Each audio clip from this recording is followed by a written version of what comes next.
Kuwait நாட்டில் சில கம்பெனிகளுக்கு வந்து கஷ்டப்படக்கூடிய அது ஆணாக இருந்தாலும் சரி பெண்ணாக இருந்தாலும் சரி, குவைத் நாட்டில் தவிர்க்க முடியாத காரணத்தால் இறந்து போகக்கூடிய அது ஆணாக இருந்தாலும் சரி பெண்ணாக இருந்தாலும் சரி, தாயகம் சென்னை அல்லது திருச்சிராப்பள்ளி ஏர்போர்ட்டிற்கு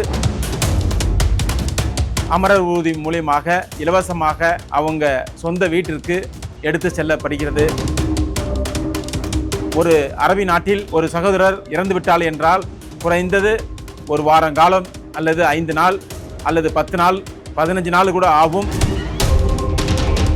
குவைத் நாட்டில் இறந்து போகக்கூடிய சகோதரர்களுக்கு நிவாரண நிதியாக குவைத் அரசாங்கம் அல்லது குவைத் இந்திய தூதரகம் பைக் டெலிவரிக்கு தயவு செய்து வர வேண்டாம் என்பது இந்த யூடியூப் மூலியமாக உங்களிடம் கேட்டுக்கொள்கிறேன். அவங்க குடும்பத்தை நான் நேரில் சென்று பார்த்தேன். சிறிய வீடு, 2 பிள்ளைகள். இந்த பிள்ளைகளை வைத்து மனைவி படுற பாடு, இவங்க அக்கா படுற பாடு அங்கே இருந்து பார்த்தவங்களும் தெரியும்.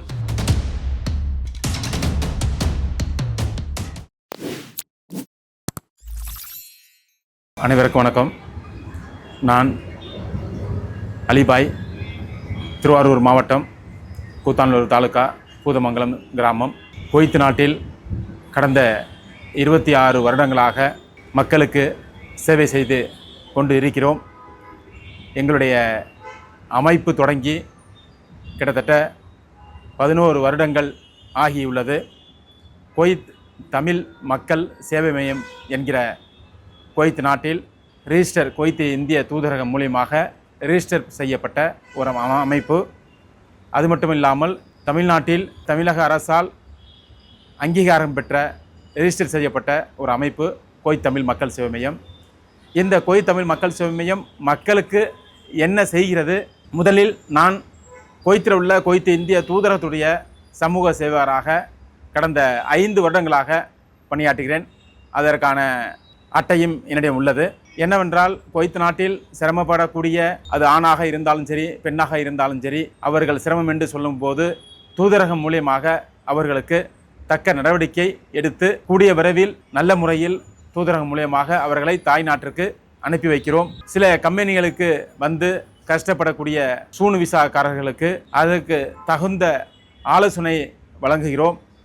அது மட்டும் இல்லாமல் கொரோனா காலகட்டத்தில் அங்கே உள்ள தமிழ் அமைப்புகளோடு இணைந்து பொருளாதார உதவி, பொருள் உதவி, இப்படி நிறைய உதவிகள் நம் தமிழ் மக்களுக்கும் மட்டுமல்லாமல் இந்தியா மக்களுக்கும் செய்து கொண்டு இருக்கிறோம் என்பது குறிப்பிடத்தக்கது. அது மட்டும் இல்லாமல் குவைத் நாட்டில் தவிர்க்க முடியாத காரணத்தால் இறந்து போகக்கூடிய அது ஆணாக இருந்தாலும் சரி பெண்ணாக இருந்தாலும் சரி, அதனுடைய பூதர் உடலை உடனடியாக தூதரம் மூலியமாக முறையிட்டு அதற்கான போர்க்கால அடிப்படை முறையில் துரிதமாக செயல்பட்டு நானே அதற்கு முன்னின்று அனைத்து வேலைகளையும் முடித்து தாயகம் சென்னை அல்லது திருச்சிராப்பள்ளி ஏர்போர்ட்டிற்கு அனுப்பி வைக்கிறோம். அதன் பிறகு தமிழக அரசால் அங்கீகாரம் பெற்ற இலவச அமரர் ஊர்தி மூலியமாக இலவசமாக அவங்க சொந்த வீட்டிற்கு எடுத்து செல்லப்படுகிறது என்பதை தெரியப்படுத்திக் கொள்கிறேன். ஒரு அரபி நாட்டில் ஒரு சகோதரர் இறந்துவிட்டால் என்றால் குறைந்தது ஒரு வாரங்காலம் அல்லது 5 நாள் அல்லது 10 நாள் 15 நாள் கூட ஆகும். குவைத் நாட்டை பொறுத்தவரையும், அதுவும் என்னை பொறுத்தவரையும் குறைஞ்சபட்சம் 24 மணி நேரத்துக்குள் அது அவருடைய பூத உடலை தாயத்துக்கு அனுப்பி வைக்கிறோம் என்பது குறிப்பிடத்தக்கது. கிட்டத்தட்ட 11 வருடங்களாக இந்த குவைத் நாட்டில் ஒரு மாபெரும் அமைப்பாக குவைத் தமிழ் மக்கள் சேவை மையம் அமைப்பு செயல்பட்டு கொண்டு இருக்கிறது. நிறைய தமிழ் அமைப்புகள் இருக்கிறார்கள். அவர்களோடு நாங்களும் கைகோத்து இந்த நல்ல விஷயங்களை செய்து கொண்டு இருக்கிறோம் என்பது தான் அதிகமான உண்மை. மற்றும் நம்மளுடைய அது எந்த ஒரு கட்சியாக இருந்தாலும் சரி, எந்த ஒரு அரசியல் அமைப்பாக இருந்தாலும் சரி, எந்த ஒரு பொது சேவையாக இருந்தாலும் சரி, ஒரு நிகழ்ச்சியில் நாங்களும் கலந்து கொள்வோம். எங்களுக்கும் முறையான அழைப்புதல் கொடுப்பார்கள்.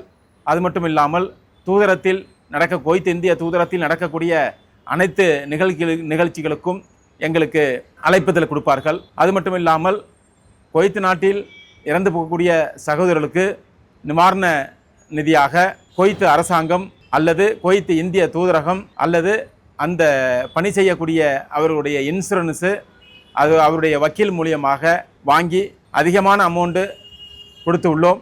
ஏற்கனவே கடந்த 3 மாதங்களுக்கு முன்பு ஈரானுடைய ட்ரோன் தாக்குதலால் தமிழகத்தைச் சேர்ந்த சந்தானம் கிருஷ்ணன் என்கிற சகோதரர் கரண்டு வேலை இரவு நேரத்தில் பார்த்து கொண்டு இருக்கும்போது அந்த ட்ரோன் விழுந்து நெஞ்சில் அந்தவுடைய தகுடு பாய்ந்து இறந்து விட்டார்.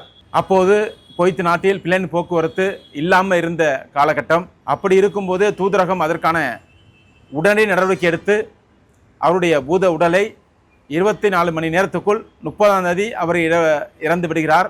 31ஆம் தேதி திருவனந்தபுரம் ஏர்போர்ட்டுக்கு, கேரளா திருவனந்தபுரம் ஏர்போர்ட்டுக்கு அவருடைய பூத உடலை அனுப்பி அங்கேருந்து ஆம்புலன்ஸ் மூலியமாக 7 மணி நேரத்தில் அவர் ஒரு சொந்த ஊர் ராமநாதபுரம் மாவட்டத்துக்கு அனுப்பி வைத்து நல்லடக்கம் செய்தோம். இதர் முழுக்க முழுக்க குவைத் இந்திய தூதரகம் தலையிட்டு செய்தது என்பது குறிப்பிடத்தக்கது. இன்னும் நிறைய விஷயங்கள் எங்களுடைய குவைத் தமிழ் மக்கள் சார்பாகவும் தூதரகம் மூலியமாகவும் நிறைய விஷயங்களை முன்னெடுத்து கொண்டு போயிட்டு இருக்கோம். நிறைய விஷயங்களை செய்து கொண்டு இருக்கிறோம். நிறைய பேர்கள் பரிசு காணாடித்து விடுறார்கள், திருட்டு போய் விடுகிறது, இவர்கள் பணம் காணா போய் விடுகிறது, அவருடைய போன் காணா போய் விடுகிறது. இதெல்லாம் எங்களுக்கு கிடைக்கும்போது உரியவர்களிடம் இது வரைக்கும் ஏகப்பட்டது கொடுத்துருக்கோம். வீட்டில் வரக்கூடிய சகோதரர்கள் கஷ்டம் போடும்போது அவருக்கு நல்ல ஆலோசனைகளை வழங்குகிறோம். அது ஆணாக இருந்தாலும் சரி, பெண்ணாக இருந்தாலும் சரி. இரண்டாவது, தலபாத்து வேலைக்கு நிறைய சகோதரர்கள் பைக் ஓட்டுவதாக வருகிறார்கள். குவைத் நாட்டை பொறுத்த வரைக்கும் கடுமையான வெயில் வாட்டுகிறது. பைக் டெலிவரிக்கு தயவு செய்து வர வேண்டாம் என்பது இந்த யூடியூப் மூலியமாக உங்களிடம் கேட்டுக்கொள்கிறேன். ஏனென்றால் பைக்கை ஓட்டும்போது ஒரு வாகனம் இடித்து விட்டால் அவருடைய குடும்பம் நிரகதியாக ஆகிவிடுது. அந்த குடும்பத்தினுடைய வாழ்வாதாரமே நீங்கள் தான். அந்த வாழ்வாதாரமே சிதைந்து விடுகிறது. அந்த வாழ்வாதாரம் நீங்கள் சிதைந்து விட்டால் உங்களுடைய குடும்பமே சிதைந்து போகிறது. அதனால் டிரைவர்மார்கள் எதுக்கு வந்தாலும் கார் ஓட்டுவதற்கு வாங்க, பெரிய வாகனம் ஓட்டுவது வாங்க, சிறிய அந்த பைக்கை ஓட்டுவதற்கு தயவு செய்து வர வேண்டாம் என்று தாழ்மையுடன் கேட்டுக்கொள்கிறேன். இப்போ பார்த்தீங்கன்னா மன்னார்குடியில் ஒருத்தவங்க இறந்து போயிட்டாங்கன்னு சொல்லி சமூக வலைத்தளங்களில் பரவிட்டு இருக்கு. அதை பற்றி நீங்கள் என்ன சார் நினைக்கிறீங்க? ஆமாம், குவைத் நாட்டில் அப்பாசியா என்கிற ஏரியாவில் நண்பர்கள் ஒன்றாக இருக்கக்கூடிய அந்த ரூமில் வெள்ளிக்கிழமை அன்று ஒரு கோர சம்பவம் நடந்திருக்கிறது. அது திருவாரூர் மாவட்டம் மன்னார்குடி தாலுகா. மன்னார்குடியைச் சேர்ந்த ஒரு சகோதரர் அநியாயமாக குத்தி கொலை செய்து இறந்திருக்கிறார்கள். அவருடைய பூத உடல் நாளை, அதாவது 2/7/2026 விடிய காலம்பரை 2:30 மணிக்கு சென்னை இன்டர்நேஷ்னல் விமானத்துக்கு ஏர்போர்ட்டுக்கு வருகிறது. அதன் பிறகு மன்னார்குடிக்கு இலவச ஆம்புலன்ஸ் மூலியமாக எடுத்து செல்லப்படுகிறது. கண்டிப்பாக இந்த கொலையில் யாரெல்லாம் ஈடுபட்டு இருக்கிறார்களோ அவர்களுக்கு குவைத் அரசாங்கம், குவைத் போலீஸ், குவைத் இந்திய தூதரகம் விரைந்து நடவடிக்கை எடுத்து அவர்களுக்கு தக்க தண்டனை வழங்க வேண்டும் என்று இந்த யூடியூப் வாயிலாக கேட்டுக்கொள்கிறேன். அவங்க குடும்பத்தை நான் நேரில் சென்று பார்த்தேன். சிறிய வீடு, 2 பிள்ளைகள். இந்த பிள்ளைகளை வைத்து மனைவி படுற பாடு, இவங்க அக்கா படுற பாடு அங்கே இருந்து பார்த்தவங்களும் தெரியும். 4 காசு சம்பாதிக்கக்கூடிய வெளிநாட்டுக்கு நாம் போகிறோம். எவ்வளதோ சண்டைகள் வரலாம், வம்புகள் வரலாம், ஏதோ அடிதறிக்கு போகலாம். ஆனால் இதே மாதிரி கத்தி எடுத்து குத்துறதுங்கிறது முறையற்ற செயலாக இருக்கிறது. இது குவைத் அரசாங்கம், குவைத் காவல்துறை தக்க நடவடிக்கை எடுக்கும் என்பதை இந்த தருணத்தில் கூறிக்கொள்கிறேன்.